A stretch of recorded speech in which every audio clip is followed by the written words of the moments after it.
Good morning, Pushpa. Am I audible?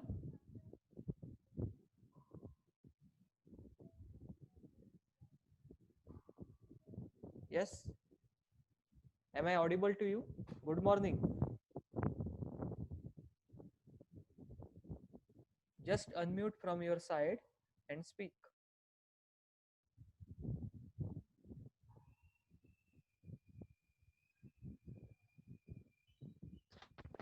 Yes, sir. बऱ्याच दिवसांनी दिसताय पुष्पा. तुम्ही हल्ली नसता log online सेशन्सला. Hello. Hello.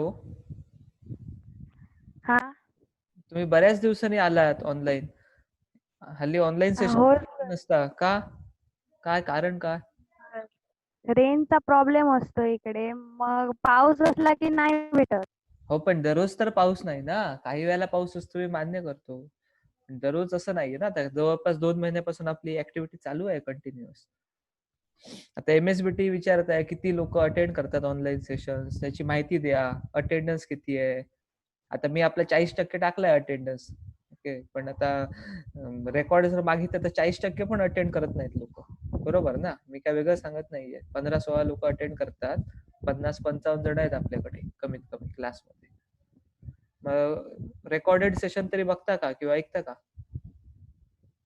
Hello Pushpa.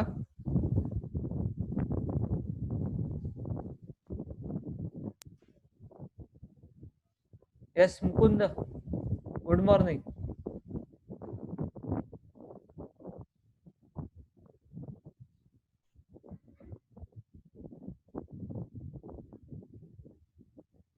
Good morning to all. Okay, it is request to all of you. Okay, those who cannot attend the live sessions, okay, at least go through the recordings. Okay. That is very important because MSBT is continuously asking to us, okay, how many students are attending online classes, those who are not attending online classes, the reason behind it. Okay, we have stated the reason also. Okay, then you have to promote all those students to watch your recorded session, recorded video, start your YouTube channel. Okay, अशा बऱ्याच गोष्टी आता MSBT सांगायला लागलाय. Already ह्या गोष्टी आपण केलेल्या होत्या.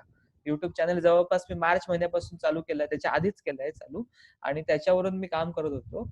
आता तीच गोष्ट फक्त आता MSBT आता सांगते आम्हाला की तुम्ही त्या पद्धतीने काम करा, कारण अजूनही किती दिवस लागतील या प्रोसेसला, कोविडचं जे संकट आहे ते दूर व्हायला, आणि actually live activities, offline activities म्हणजे आपण क्लासरूम टीचिंग जे आपण ह्या आधी करत होतो फेब्रुवारी पर्यंत, तुम्ही विसरला असाल कदाचित. आता जवळपास 6 ते 7 महिने होऊन गेले की आपण क्लासरूम मध्ये एकत्र भेटलेलोच नाही. कदाचित हे वर्ष जाईल आपल्याला. फेब्रुवारी नंतर पुढच्या जानेवारीमध्ये कदाचित तुम्ही क्लासेसला या. त्यामुळे ते विसरायचं नाहीये तुम्हाला. हे लाईव्ह क्लासेस आहेत, तेच आपले ऑफलाईन लेक्चर्स आहेत. ओके, असं समजायचं आहे. आणि अपेक्षित आहे तुमच्याकडून, ज्यांना शक्य होत नाही, कनेक्टिव्हिटी इश्यू असू शकतात, मी मान्य करतो, पण ज्यांना शक्य होत नाही ऑनलाईन सेशन अटेंड करणं, त्यांनी ऍटलिस्ट रेकॉर्डेड सेशन अटेंड करा, रेकॉर्डेड सेशन बघा, आणि ज्या ज्या असाइनमेंट PDF PPT शेअर केल्या जातात त्याचा वापर करा. तुम्ही त्यानंतर असं सांगायचं नाही की जानेवारीमध्ये किंवा कधी जेव्हा कॉलेज चालू होईल त्यावेळेला, समजा ऑक्टोबरमध्ये चालू झालं तर ऑक्टोबरमध्ये, की मी काय एकही लेक्चर बघितलं नाही, माझ्याकडे ऑनलाईन कनेक्टिव्हिटी नव्हती. ठीक आहे, ऑनलाईन कनेक्टिव्हिटी नव्हती मान्य आहे, पण ऍटलीस्ट रेकॉर्डेड सेशन बघणं हे आपलं काम आहे. जेवढं शक्य असेल तेवढं. मी असं नाही म्हणत की घराच्या बाहेर जा आणि बाजारात जाऊन तुम्ही नेटसाठी तुम्ही हे करा, बाजारामध्ये जा किंवा मग गर्दीच्या ठिकाणी जा, असं मी मुळीच म्हणत नाही. पण जिथे जिथे शक्य आहे त्या त्या ठिकाणी, जवळपासच्या भागामध्ये जिथे क्राऊडेड एरिया नाही आणि नेट कनेक्शन मिळू शकेल त्या ठिकाणी जाऊन तुम्ही त्याचा वापर करू शकता. आता हे आपल्याला करणं भाग आहे, कारण आपण किती दिवस असं गप्प बसणार आहोत, पुस्तकाला हात न लावता बसणार आहोत. प्रत्येकाला आपली ऍक्टिव्हिटी स्टार्ट केली पाहिजे. मग विद्यार्थ्यांना पण ही ऍक्टिव्हिटी स्टार्ट केली पाहिजे, learning activity. It is very important. Okay, we cannot stop it. Okay, we are having limitations नक्की आहेत, आम्हाला सुद्धा लिमिटेशन्स आहेत. मेट्रो सिटीमध्ये जर आम्ही काम करत असतो तर आम्हाला बऱ्याच सोयी अजून चांगल्या अवेलेबल होत्या, त्या इथे नाही. पण तशा परिस्थितीमध्ये सुद्धा आम्ही काम करतोय. ओके, सगळ्या गोष्टी ओरल प्रॅक्टिकल सुद्धा आम्ही ऑनलाईन मोडवर घेतोय. याचा अर्थ लिमिटेशन्स आम्हाला सुद्धा आहेत, पण त्या लिमिटेशन्सवर आम्ही मात म्हणत नाही मी, लिमिटेशन्सवर मात कधीच करता येत नाही, निसर्गावर मात करता येत नाही. लिमिटेशन मधून काय जो काय सोयीस्कर पर्याय आहे, ओके, तो आम्ही निवडायचा प्रयत्न करतोय. Okay, so try to learn. Okay, that is very important. Okay, माझीच रेकॉर्ड सेशन बघून तुम्ही शिका असं मी म्हणत नाही, मुळीच म्हणत नाही. तुम्ही गुगलचा वापर करून, युट्यूबच्या अजून काही लिंक्सचा वापर करून जरी तुम्ही शिकलात तरी काही हरकत नाही. अपेक्षित काय आहे, तुम्हाला जे कोर्स सब्जेक्ट्स आहेत, कोर्स टायटल्स आहेत तुमची, ऍडव्हान्स जावा असेल आणि जी काय असतील त्या सेमेस्टरची, ते तुम्ही शिकणं अपेक्षित आहे. ते जास्त महत्वाचं आहे. ओके, ते कशा पद्धतीने शिकताय तेवढंच काही महत्वाचं नाही. Okay, Sarita, can you just ping me whether I am audible to you or not, or audible to all or not? Okay, सगळ्यांना ऑडिबल आहे की नाही जरा मला सांगा. चॅट मध्ये दिलं तरी चालेल रिस्पॉन्स.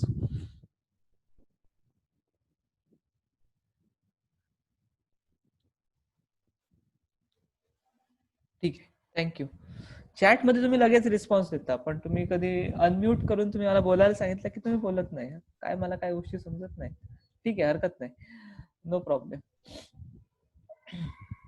आता एक महत्वाची अजून एक गोष्ट आहे की तुमच्या 5th सेमिस्टरला इलेक्टिव्ह सब्जेक्ट पण आहे, तुम्हाला माहित असेल कदाचित, आणि त्या इलेक्टिव्ह सब्जेक्टचं काम आपण चालू केलं नाहीये. परंतु ह्या आठवड्यापासून प्रॉबेबली आपण त्या इलेक्टिव्ह सब्जेक्टवर सुद्धा काम करणार आहोत. म्हणजे इलेक्टिव्ह सब्जेक्टचे पण ऑनलाईन क्लासेस सुरू केले जातील तुमच्यासाठी. ओके, त्याचं मी मोडॅलिटीज सेट करतो आणि टाइम टेबल मध्ये तो इलेक्टिव्ह सब्जेक्ट पण तुम्हाला इंडिकेट करून दाखवतो. कारण इलेक्टिव्हचे पण क्लासेस झाले पाहिजे. It is nothing but our regular subject होती. फक्त तुम्हाला चॉईस दिलेला आहे इलेक्टिव्ह सब्जेक्टसाठी.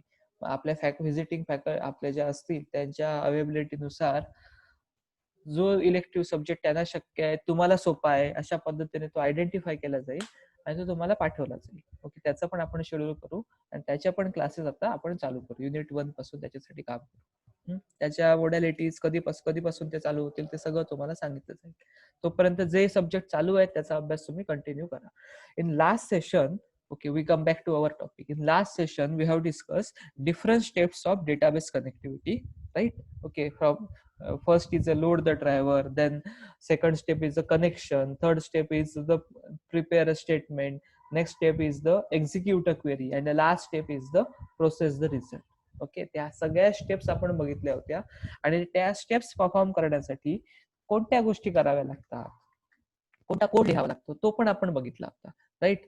आता आपण डायरेक्टली जावा प्रोग्रामिंग करू आणि त्याचा वापर करून आपण कशा पद्धतीने हे डेटाबेस कनेक्टिव्हिटी करू शकतो हे बघू.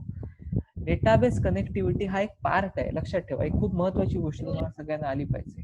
ओके, डेटाबेस कनेक्टिव्हिटी का शिकतोय आपण?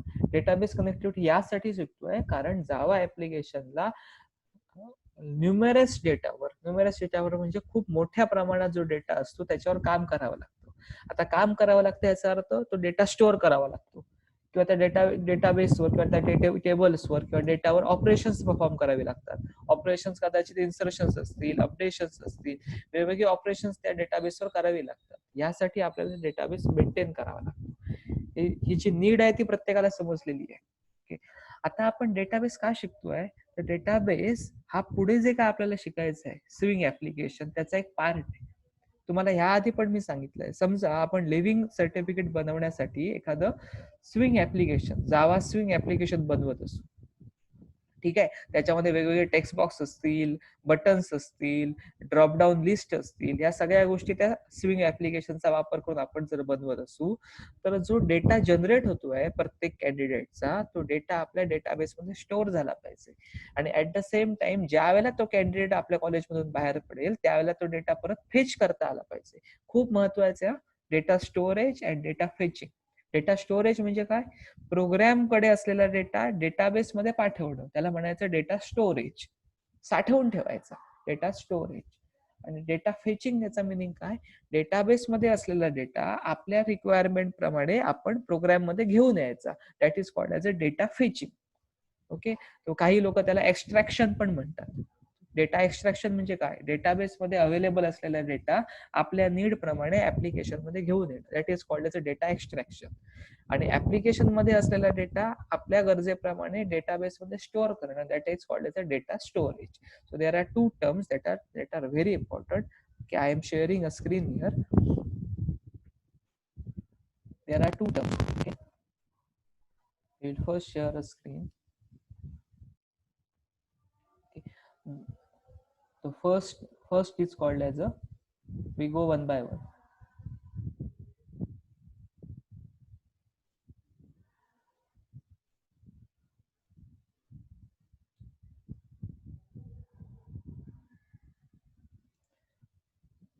Okay, the first step is data storage and the second part is a data extraction.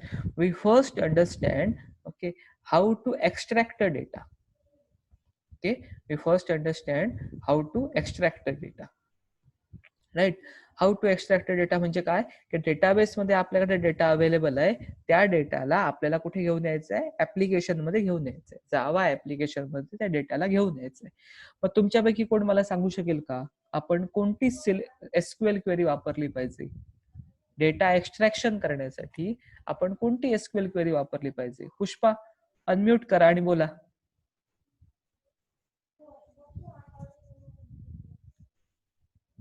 बोला, जरा वाटू दे की आपण क्लासरूम मध्ये बसलोय असं वाटू देत, फील तरी येऊन देत. मलाच आता कंटाळा आलाय असं ऑनलाईन सेशन घेऊन.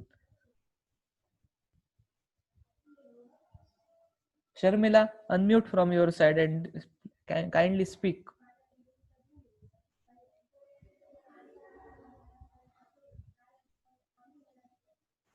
Sharmila, am I audible to you? Yes, Aditi, am I audible to you?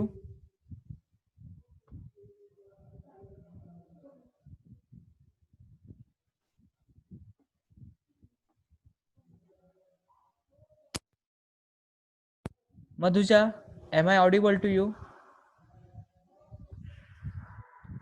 Yes, Madhuja, am I audible to you? Yes. Yes, okay. Can you tell me, okay, I want to perform a data extraction. Okay, I want to extract the data from the database to my Java application. Which SQL query I have to use? कोणती SQL query आपल्याला वापरायला? Java.sql. बघा, विचार करा. Database तुम्ही शिकलाय third सेमिस्टरला. डेटाबेसच्या queries माहिती आहेत तुम्हाला, कोणत्या क्वेरी टेबलवर परफॉर्म करायच्या हे सगळं माहिती आहे तुम्हाला. आधी नक्की काय करायचं आपल्याला समजलंय? डेटा एक्स्ट्रॅक्शन म्हणजे काय ते समजलंय तुम्हाला? एक्स्ट्रॅक्शन म्हणजे इन्सर्ट ना. डेटा एक्स्ट्रॅक्शन म्हणजे काय ते समजलंय का? नाही समजलं, बरं, हरकत नाही. आपल्याकडे जावा ऍप्लिकेशन जे आहे, जावा ऍप्लिकेशन म्हणजे काय असणार आहे? जावा प्रोग्राम, बरोबर ना? ओके. आणि आपल्या डेटाबेस मध्ये समजा आपण एक एम्प्लॉई टेबल बनवलाय, कन्सिडर करा. ओके, एम्प्लॉई टेबल मध्ये आपल्या एम्प्लॉईची इन्फॉर्मेशन, कोणकोणती इन्फॉर्मेशन असू शकेल? एम्प्लॉई आयडी असेल, एम्प्लॉई नेम असेल, एम्प्लॉई डेझिग्नेशन असेल. या तीन गोष्टी त्याच्यामध्ये आहेत, म्हणजे 3 कॉलम्स आहेत आपल्या एम्प्लॉई टेबल मध्ये. Employee ID, employee name and employee designation, असे किती कॉलम्स आहेत? 3 कॉलम्स आहेत. प्रत्येक एम्प्लॉईची जी माहिती असेल ती 3 गोष्टी प्रत्येक एम्प्लॉईची आपण स्टोअर करू. एक्झाम्पल साठी आपला पहिला एम्प्लॉई आहे, त्याचा एम्प्लॉई आयडी 101 101 आहे, मग त्याचं नाव आहे राहुल, मग त्याचं डेझिग्नेशन आहे ज्युनियर इंजिनियर. सेकंड एम्प्लॉई आहे आपला, त्याचा एम्प्लॉई आयडी 102 आहे, ओके, त्याचं नाव आहे मोहन, ओके, त्याचं डेझिग्नेशन आहे senior software engineer, and so on, right ना? ओके, आता लक्षात आलं तुमच्या टेबलचं स्ट्रक्चर कसं आहे? तेव्हा त्या टेबलमध्ये 100 एम्प्लॉईचं पण आपण रेकॉर्ड स्टोअर करू शकतो, बरोबर ना? ओके, 100 एम्प्लॉईची पण माहिती किंवा डेटा त्या टेबलमध्ये आपण स्टोअर करू शकतो. आणि एका एम्प्लॉईचं रेकॉर्ड, एका एम्प्लॉईची माहिती म्हणजे त्या टेबलची एक रो असेल, बरोबर ना? एक रो म्हणजे एका एम्प्लॉईची माहिती, दुसरी रो म्हणजे दुसऱ्या एम्प्लॉईची माहिती, अँड सो ऑन. असं आपल्या एम्प्लॉई टेबलमध्ये 100 एम्प्लॉईचा काय रेकॉर्ड्स आहेत, म्हणजे 100 रोज आहेत. ओके, त्याला डेटाबेस मध्ये आपण टपल्स म्हणतो, आठवत असेल तुम्हाला. टेबल मध्ये आपण टपल्स म्हणायचो, बरोबर ना? आणि कॉलम्सला आपण ऍट्रिब्यूट्स म्हणायचो, कॉलम्सला ऍट्रिब्यूट्स म्हणायचो. तेव्हा 100 टपल्स आहेत. आता मला त्या टेबल मधला डेटा ऍप्लिकेशन मध्ये घेऊन यायचंय, जावा ऍप्लिकेशन मध्ये त्या टेबल मधला डेटा दाखवायचा आहे. त्या टेबल मध्ये ज्याचा एम्प्लॉई आयडी 101 आहे त्याची माहिती दाखवायची आहे मला. कुठे दाखवायची आहे? जावा ऍप्लिकेशन मध्ये दाखवायची आहे. असं जर करायचं असेल तर त्याला डेटा एक्स्ट्रॅक्शन म्हणतात. डेटाबेस मध्ये असलेला डेटा बाहेर काढायचा आणि ऍप्लिकेशन मध्ये घेऊन यायचा, that is called as a data extraction. Clear आहे का आता? आता क्लिअर आहे का? ओके, मग स्टोरेज काय असेल? डेटा स्टोरेज काय असेल? ह्याच्या बरोबर विरुद्ध असेल ना. ऍप्लिकेशन मध्ये असलेला डेटा डेटाबेस मध्ये घेऊन जायचा, परत स्टोअर करायचा. That is called the data storage. Okay, तुम्ही अनम्यूट केलं तरी चालेल. Aditi, unmute from you. Okay, आवाज येतोय का? येस. डेटा एक्सट्रॅक्शन क्लिअर आहे नक्की? हो. हा, तर आपण पुढे जाऊया, नाहीतर मग पुढे जाण्यात काय पॉइंट नाही. ओके, आपल्याला काय करायचं ते समजलंय, आयडिया क्लिअर आहे ना नक्की? हो, select query. Perfect, select query वापरली पाहिजे. आणि डेटा स्टोरेज करायचं असेल तर कोणती क्वेरी वापरली पाहिजे? इन्सर्ट. इन्सर्ट. डेटा अपडेट करायचा असेल तर, म्हणजे समजा एक्झाम्पल साठी अपडेट. एम्प्लॉई आयडी 101 आहे, त्याचं डेझिग्नेशन सुरुवातीला ज्युनियर इंजिनियर होतं, आता मी सांगितलं तुम्हाला. त्याचं आता डेझिग्नेशन प्रमोशन झालं, तो मॅनेजर झाला, प्रोजेक्ट मॅनेजर झाला तो एम्प्लॉई. तर त्याचं डेझिग्नेशन मला चेंज करायचंय, अपडेट करायचंय. मग काय, कोणती क्वेरी वापरणार आपण? कोणती क्वेरी? अपडेट. Update query. काय अपडेट करणार? Update designation. डेझिग्नेशन कॉलमला अपडेट करणार. कोणत्या एम्प्लॉई साठी? तर ज्याचा एम्प्लॉई आयडी 101 आहे, तेव्हा अपडेट क्वेरी वापरली पाहिजे. समजा एखाद्या एम्प्लॉईने रेझिग्नेशन दिलं, कंपनीतून निघून गेला, समजा तो आपल्या ऑन रोल वर नाही आता एम्प्लॉई, मग कोणती क्वेरी वापरली पाहिजे? डिलीट. डिलीट. परफेक्ट. म्हणजे तुम्हाला लक्षात आलं कोणत्या क्वेरीज कुठे वापरायच्या आहेत त्या. क्लिअर आहे सगळ्यांना? क्लिअर आहे. मी अदितीसाठी घेत नाहीये, अदितीची टेस्ट नाहीये ही, सगळ्यांना ऑडिबल असलं पाहिजे. हे सगळ्यांसाठी आहे. फक्त लाईव्ह क्लासमध्ये विचारता येतं ते तिथे विचारता येत नाही. ओके, आता अनम्यूट केलं तरी चालेल तुम्ही. Okay, so we will go step by step. Okay, we will go step by step. I am sharing a screen here.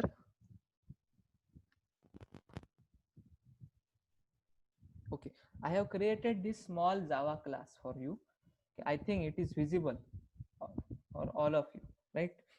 So within the same package, I can create class. It is possible. Okay, so I can go to my package and then by using this particular new Java class, I can create a Java class. It is possible. So name of the Java class is database connect. Okay, now this is under a package Java application AWT only. Okay. Within that class, I am having a main method. I am showing a demonstration how to connect our application with the database. I am showing you this particular part only, right? So this is my main method. It starts at this particular point, right, and it ends at this point. Okay, from yellow color it is highlighted. Now I have used here try catch block. I have used try catch block here. It starts at this point and end it at this point. Okay, this is a try catch block. Okay. Now we have seen some steps to connect with the database, to fire queries and all these things. आपल्याला database connectivity करण्यासाठी ज्या steps लागतात ते आपण already बघितलेले आहेत, तुम्हाला माहिती असतील. त्या ज्या स्टेप्स आहेत त्या स्टेप्स मी परफॉर्म करतोय, वेगळं काहीच करत नाही. ओके, महत्वाची गोष्ट अशी आहे की मेन मेथड मध्ये ट्राय ब्लॉक यूज केलाय, ट्राय ब्लॉकच्या आतमध्ये त्या गोष्टी लिहितोय. आता मी का लिहित असेल, मी का करत असेल? देर is a possibility that exception might arises in database connectivity. Database connectivity करत असताना एक्सेप्शन येण्याची पॉसिबिलिटी बरीच असते, आणि ती पॉसिबिलिटी असल्यामुळे आपण त्या कोडला काय करतो, एक्सेप्शन म्हणजे ट्राय कॅच ब्लॉक मध्ये काय करतो, इन्सर्ट करतो. ज्या ठिकाणी एक्सेप्शन येऊ शकतं त्या पार्टला आपण ट्राय ब्लॉक मध्ये काय करतो, इन्क्लूड करतो, आणि त्याच्या खाली आपला कॅच ब्लॉक येतो. हे आपण बघितलंय, बेसिक जावाच्या गोष्टी आहेत, नवीन काहीच नाही आपल्यासाठी. ओके, आता महत्वाची गोष्ट, कोणत्या टाईपची एक्सेप्शन येऊ शकतात ते तुम्हाला आता माहिती असलं पाहिजे. तुम्हाला ज्या वेळेला एजीपीचा पेपर सोडवायचा असेल, सेमिस्टर पेपर, त्यावेळेला तुम्हाला ह्याच्यावर एमसीक्यू येतात. त्या सगळे एमसीक्यू आपण आताच बघणार आहोत, नंतर काय ठेवायचं नाही आपण. Okay, what type of exception arises during data connectivity और डेटाबेस कनेक्टिव्हिटी. फर्स्ट एक्सेप्शन, तुमच्याकडे पेन आणि नोटबुक असलंच पाहिजे प्रत्येकाकडे, तुम्ही नोट डाऊन केलं पाहिजे या सगळ्या गोष्टी. First exception, okay, driver is not found. First exception is driver is not found. ह्याचा मिनिंग काय? ह्याचा मिनिंग असं आहे की आपण for name method last session मध्ये शिकलो होतो. Okay, for name method static आहे हे पण शिकलो होतो. ती क्लास नावाच्या क्लासमध्ये अवेलेबल आहे हे पण शिकलोय आपण, राईट? क्लास नावाच्या क्लासमध्ये ती मेथड अवेलेबल आहे हे पण आपण शिकलो होतो, करेक्ट? ओके, त्यानंतर फॉर नेम मेथड मध्ये आपल्याला एक पॅरामीटर द्यावा लागतो. ओके, काय काय असतो ते ड्रायव्हरचं नाव असतं, ते स्ट्रिंग डेटा टाईपचं असतं, आपण दिला इथे. आपण हे पण शिकलो होतो की डेटाबेस बदलला की लागणारा ड्रायव्हर पण बदलतो. If you change a database then accordingly name of the driver will change. For a MySQL, this is the database driver name. For Oracle, some other driver name we are using. From JDBC, ODBC, Bridge driver, some other driver name I am using, and so on. आता ही सगळी ड्रायव्हरची names आहेत, ती गुगलवर available आहेत. म्हणजे तिथे काय तिथे हिडन नाहीये, ती पाठ करायची काही आवश्यकता नाही, ते डायरेक्टली अवेलेबल आहे. ओके, तुम्हाला मिळत नसतील तर जी पीपीटी मी लास्ट टाइमला दाखवली होती ती शेअर केली आहे गुगल क्लासरूमवर, त्या पीपीटी मध्ये पण अवेलेबल आहेत. डेटाबेसचं नाव आणि त्याच्यासमोर त्याचं ड्रायव्हरचं नाव हे अवेलेबल आहे, म्हणजे गुगलवर शोधण्याची गरज नाही, तुम्ही पीपीटी मध्ये बघून सुद्धा नोट डाऊन करू शकता. आता महत्वाचा पार्ट असा आहे की आपण इथे MySQL डेटाबेस वापरतोय. MySQL डेटाबेस वापरत असल्यामुळे MySQL डेटाबेस साठी लागणारा ड्रायव्हर आपल्याला वापरला पाहिजे, जो आपण वापरलाय com.mysql.jdbc.driver. तेव्हा तुम्हाला पाठ करण्याची मगअप करण्याची आवश्यकता नाही. Okay, so these names, driver names are easily available or directly available on the internet. Okay, ठीक आहे. तो पहिला पार्ट आपला क्लिअर झाला की आपण ड्रायव्हरचं नेम स्पेसिफाय केलं. आता महत्वाची गोष्ट अशी आहे की ड्रायव्हरचं नेम देत असताना आपण मिस्टेक करू शकतो. It is possible that okay we can incorrectly give the driver name. It is possible. अशा वेळेला एक्सेप्शन अराइज होतं, driver cannot found or driver does not found. Okay, समजलं एक्सेप्शन कुठे येऊ शकतं? ओके, येऊ शकतं, कुठे येऊ शकतं ते. नेक्स्ट स्टेप, अजून कुठे एक्सेप्शन येऊ शकतं बघा. आपण कनेक्टिव्हिटी करण्यासाठी driver manager dot get connection method वापरतो. याबद्दल पण आपण लास्ट टाइमला बघितलं होतं ही मेथड काय काम करते. या मेथडमध्ये 3 गोष्टी द्याव्या लागतात. पहिला पॅरामीटर जो असतो तो काय असतो, URL असतो. URL म्हणजे युनिफॉर्म रिसोर्स लोकेटर, त्याबद्दल आपण डिस्कशन करू. ओके, डिटेलमध्ये डिस्कशन करू. हा जो आपण URL दिलाय तो कसा द्यायचा तो मी सांगतो तुम्हाला. हा जो आपण URL दिलाय तो URL देत असताना आपण मिस्टेक करू शकतो. Second possibility of exception. Okay, incorrect URL, write down. Okay, first possibility is class cannot found, sorry, driver cannot found. This is the first exception. Second exception is incorrect URL, second type of exception. तेव्हा हा जो मी highlight केला URL तोच आपण चुकीचा दिला तर आपण कनेक्टिव्हिटी करू शकणार नाही. थर्ड टाइप ऑफ एक्सेप्शन, इथे आपल्याला पासवर्ड युजर नेम द्यावं लागतं. हे कोणाचं युजर नेम असतं, ज्या डेटाबेसशी कनेक्ट होणार आहे त्या डेटाबेसचं युजर नेम आहे. आता मी MySQL डेटाबेसशी कनेक्ट होतोय, त्याचं युजर नेम रूट आहे. हे आपण फिक्स करू शकतो. डेटाबेस इन्स्टॉल करत असताना तो विचारतो तुम्हाला कोणतं युजर नेम द्यायचं आहे, तुम्हाला कोणता पासवर्ड द्यायचा आहे. So you can set it. Okay, I have set user name as a root, password as a root. So it is up to you. तुम्हाला कोणतं युजर नेम द्यायचं आहे हे तुमच्यावर अवलंबून आहे. आता मी रूट आणि रूट दिलाय, त्यामुळे समजा युजर नेम मी रूट दिलाय पण मी कनेक्टिव्हिटी करत असताना युजर नेम रॉंग दिलं समजा. ओके, मी ज्यावेळेला इन्स्टॉलेशन केला डेटाबेस त्यावेळेला युजर नेम काय वापरलं, रूट वापरलं, पण कनेक्टिव्हिटी करत असताना मी युजर नेम वापरलं ABC. Then there is a mistake in a user name. मग अशा वेळेला काय होणार, डेटाबेस कनेक्टिव्हिटी होणार नाही. There is a possibility of exception, incorrect user name. Third possibility of exception. Database installation करत असताना आपण पासवर्ड पण देतो डेटाबेसचा. तुम्ही समजा पासवर्ड रूट दिलाय आणि इथे पासवर्ड तुम्ही ABC वापरला, ओके, तरी पण तुमची कनेक्टिव्हिटी होणार नाही. Incorrect password, fourth possibility of exception. चौथी पॉसिबिलिटी. तर जिथे जिथे तुम्ही मिस्टेक करू शकता त्या प्रत्येक ठिकाणी काय येऊ शकतं, एक्सेप्शन येऊ शकतं. त्या प्रत्येक ठिकाणी एक्सेप्शन येतं. Okay, up to this part it is clear. Okay, आता अजून कुठे एक्सेप्शन येतं, आता अजून कुठे येतं बघा. आपण इथे स्टेटमेंटचा रेफरन्स क्रिएट करतो. Okay, we have created a reference of a statement interface. Statement is a interface, so we are creating a reference, right? By using that reference I am calling some method. Using that reference I am calling a method, right? Okay, the method is execute query method. आता आपल्याला आधी त्याने सांगितलं, जर आपल्याला data extraction करायचं असेल, data मिळवायचा असेल तर आपल्याला सिलेक्ट क्वेरी वापरायला हवी.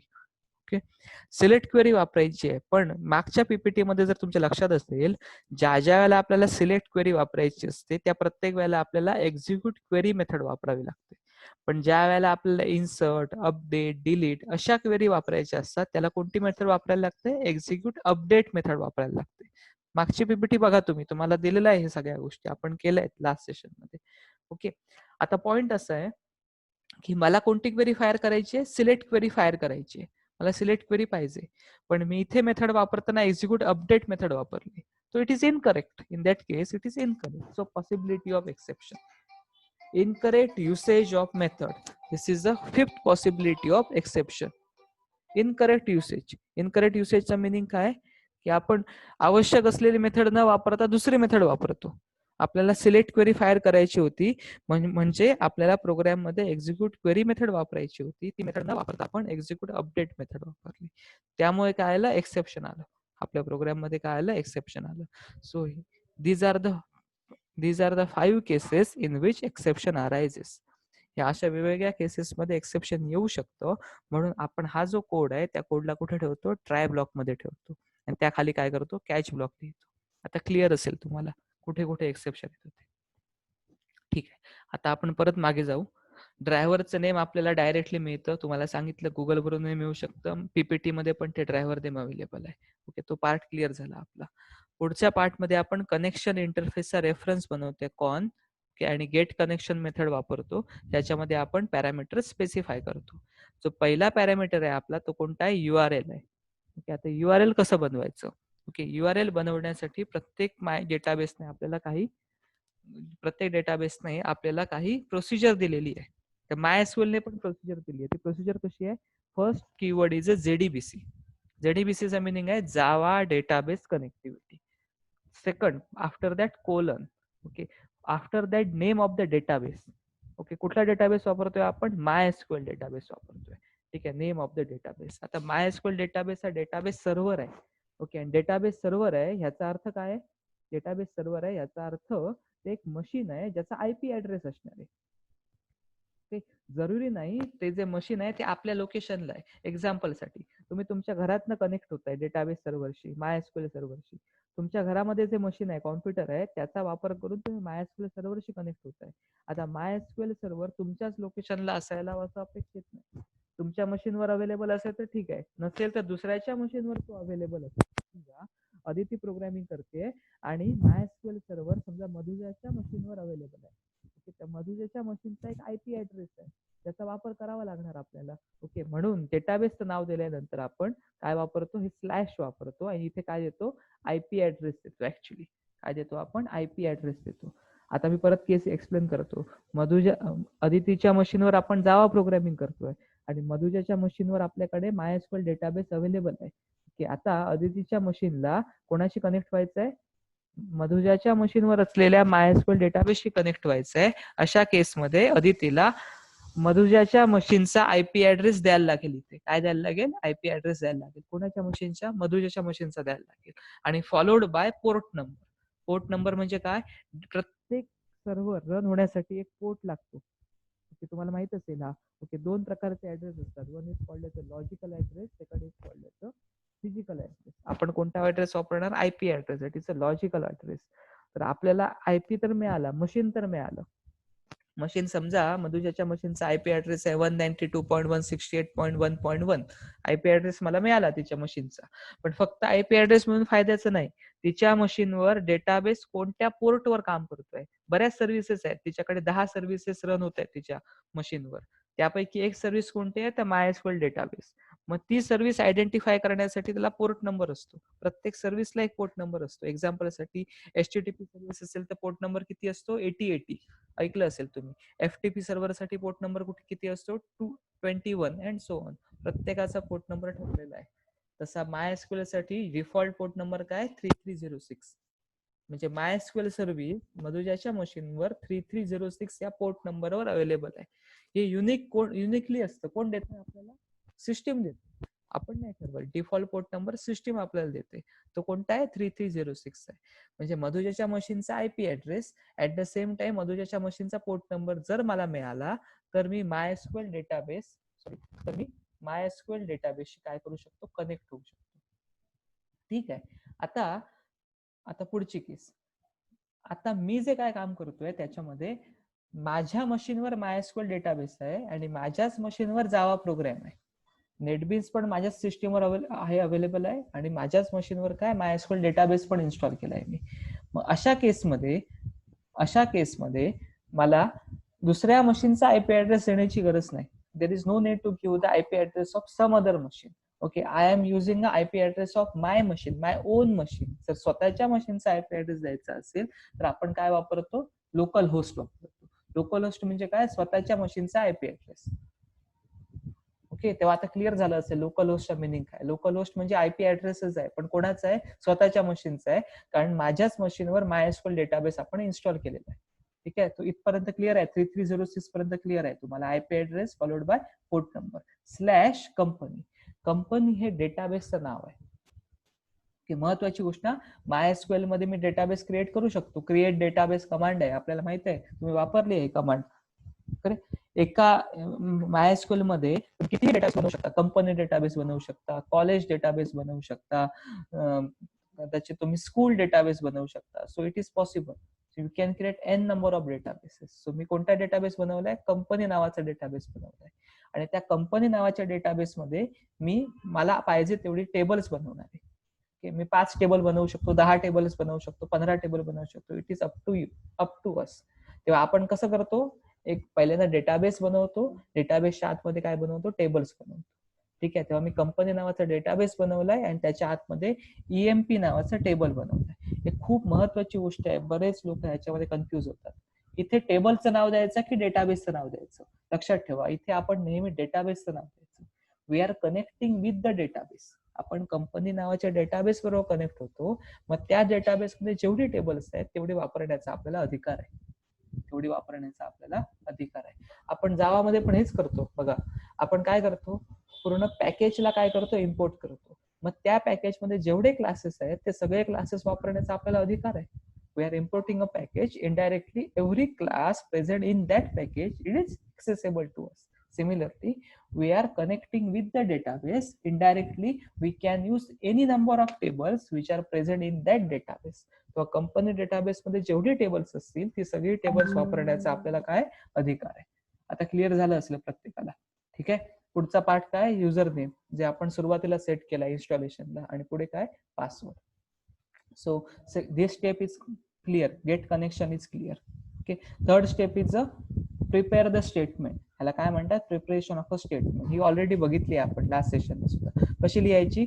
कनेक्शन इंटरफेसचा वापर करून जो रेफरन्स बनवलाय त्या रेफरन्सचा वापर करायचा आणि कॉन dot create statement. Inbuilt method आहे, आपल्याला फक्त कॉल करायचा आहे मेथडला.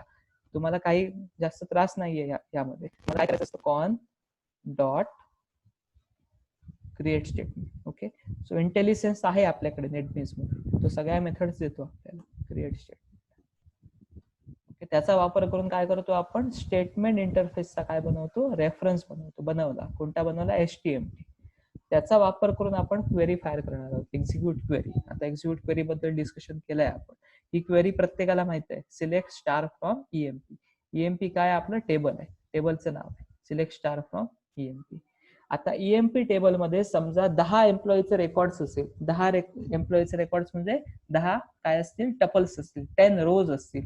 तर त्या सगळ्या रोज आपल्या कुठे येणार आहेत? RS मध्ये येणार आहेत. किती रोज आहेत? 10 रोज आहेत. तर 10 रोज कुठे येणार आहेत? RS मध्ये येणार आहेत. समजा EMP टेबल मध्ये 2 रोज असतील, 2 एम्प्लॉईचे रेकॉर्ड असेल, तर किती रोज येणार आपल्याकडे? RS मध्ये 2 रोज येणार. Idea is clear to you? किती रोज येणार? 2 रोज येणार. जेवढा डेटा असेल तेवढा कोणाकडे येणार आहे? तो IMP कडे, सॉरी RS कडे येणार आहे. ओके, आपल्या टेबलमध्ये जेवढ्या रोज असतील तेवढा डेटा आपल्याकडे RS कडे येणार आहे. आता मी अज्युम करतो की हे माझं EMP टेबल आहे.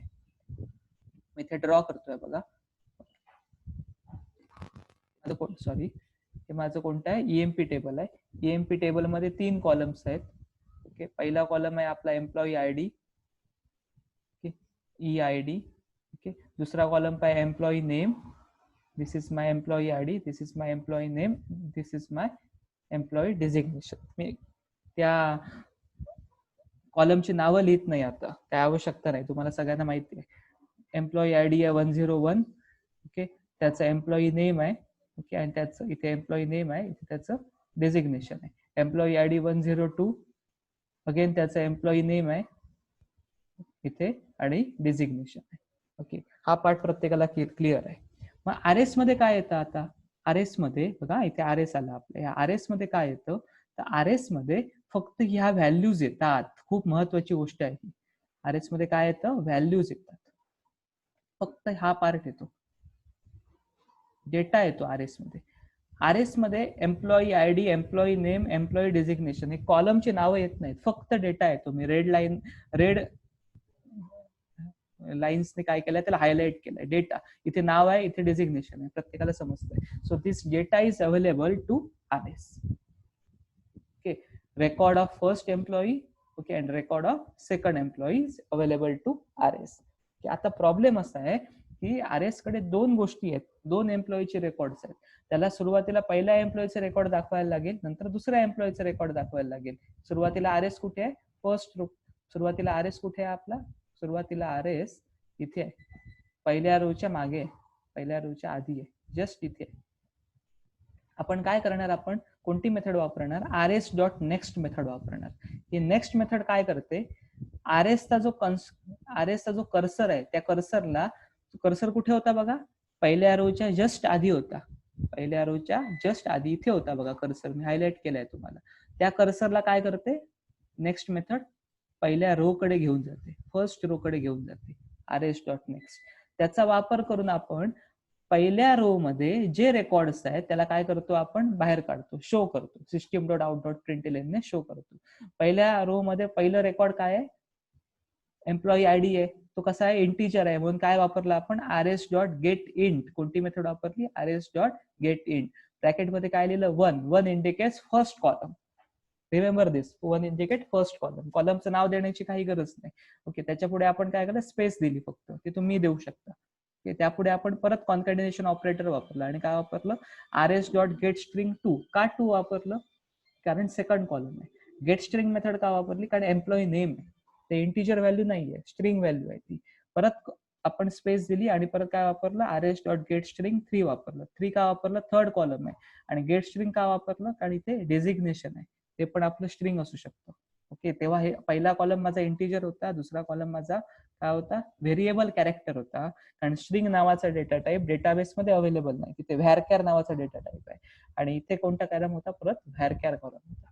तेव्हा डेटाबेस मध्ये किंवा टेबल मध्ये व्हॅरकॅर असेल तर इथे आपल्याला स्ट्रिंग वापरावं लागतं, आणि टेबल मध्ये जर इंटीजर असेल तर आपण गेट इंट मेथड वापरू शकतो. आणि हे काय आहेत? आपली कॉलम नंबर्स आहेत. तेव्हा ज्या वेळेला आपला पॉइंटर म्हणजे आर एस चा पॉइंटर फर्स्ट रो कडे असेल, त्यावेळेला पहिल्या रोच्या डिटेल्स काय होतील? फेच केल्या जातील, डिस्प्ले केल्या जातील. परत ज्या वेळेला आपण आर एस डॉट नेक्स्ट करणार आहोत, तेव्हा आर एस कुठे जाणार आहे? फर्स्ट रो कडून सेकंड रो कडे जाणार आहे, आणि परत सेकंड रोच्या डिटेल्स काय करणार? आपण डिस्प्ले करणार. हे कधीपर्यंत होणार? जोपर्यंत आर एस डॉट नेक्स्ट हे ट्रू आहे तोपर्यंत होणार. हा व्हाईल लूप काय सांगतो? जोपर्यंत ट्रू असेल कंडिशन, तोपर्यंत आपण काम करणार आहोत. आणि कंडिशन ट्रू कधीपर्यंत असणार आहे? जोपर्यंत आपण टेबलच्या बाहेर जात नाही तोपर्यंत. परत एकदा आर एस डॉट नेक्स्ट केलं तर काय होईल? आपण टेबलच्या बाहेर जाऊ. टेबलच्या बाहेर गेलं की काय होणार आहे? आर एस डॉट नेक्स्ट काय होणार आहे? फॉल्स होणार आहे. ज्यावेळेला ती मेथड फॉल्स होईल त्यावेळेला काय होणार? आपण स्टॉप करणार. So it is not possible to continue. Okay, जोपर्यंत R S dot next true आहे तोपर्यंत आपण पुढे जाणार आहोत. तेव्हा ह्या सिंगल लाईन आहे. ओके, त्यामुळे आपल्याला ब्रेसेसची गरज नाही. ओके, हा व्हाईल लूप कसा आहे? सिंगल लाईन आहे. ब्रेसेस द्यायचे असते तर अशा दिल्या असत्या. आपण ह्या पॉइंटला स्टार्ट केलं असतं आणि ह्या पॉइंटला काय केलं असतं? आपण ह्या पॉइंटला आपण एंड केलं असतं. सिंगल लाईन व्हाईल असल्यामुळे देण्याची गरज नाही. तेव्हा हा व्हाईल लूप खूप महत्वाचा आहे. तो जोपर्यंत ट्रू असतो तोपर्यंत आपण डिटेल्स शो करतो, ज्यावेळेला तो फॉल्स होतो त्यावेळेला आपण थांबतो. त्यानंतर आपण काय करतोय बघा? On dot close. जे आपण कनेक्शन बनवलंय त्याला क्लोज करतोय. आता आपल्याला कनेक्शनची गरज नाही, आपलं काम झालं, डेटा एक्सट्रॅक्शन करून झालं. We have to close our connection. अजून दोन गोष्टी आपल्याला कराव्या लागतात. त्याला स्टेटमेंटला पण क्लोज करावं लागतं आणि रिझल्ट सेटलाही क्लोज करावं लागतं. ते आपण पुढच्या सेशन मध्ये बघू. एवढा पार्ट तुम्हाला क्लिअर झाला असेल. In the next session we will discuss insert query and update query. Okay, as only some seconds are remaining, so I stop this communication here. Okay, happy learning. Okay, stay home, stay safe. Okay, thank you all.